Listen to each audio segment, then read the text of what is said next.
I got into building PCs when I was a kid. I moved on to building gaming PCs from watching YouTube videos and seeing other creators make cool custom computers. So metallic in the paint.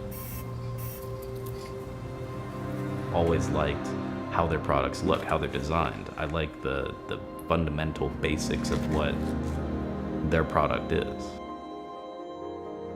It was cool to like watch the process and then be involved in all the steps in, you know, learning to film and learning how to use certain machinery and doing custom work to getting to making PCs professionally for a living.